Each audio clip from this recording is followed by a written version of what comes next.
tulladım. Bunu istəyirəm. Bu büyük qab əhkəm. Gəlcəklə də işləyə bilirəm. Büyük tip balacadır qab.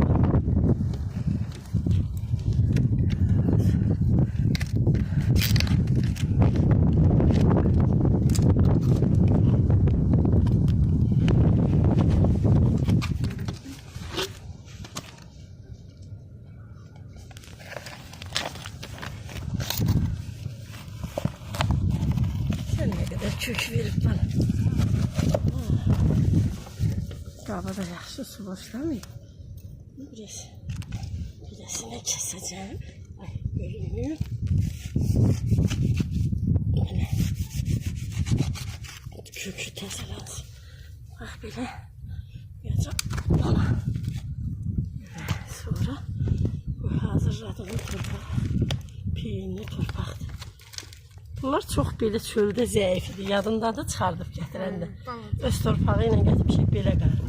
Amma mən bunu belə peyinli torpağa dəyişdim. Gördün nə qəşəng.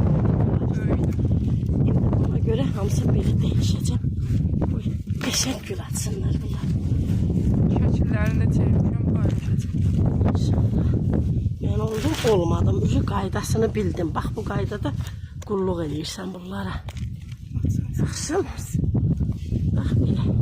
Hər şeyə baxsan çöldə yabani gülüydü, məhv olurdu. Məhv olmuşdu. Üzü qəbirstanlıq elədilər. Orada getsən bir dənə bitki tapmazsan indi. Bundan da balacaydı. Cozi. Kökləri Nə qalmışdı. gözəl oldu. Gördük, qulluq elədi, oldu gül.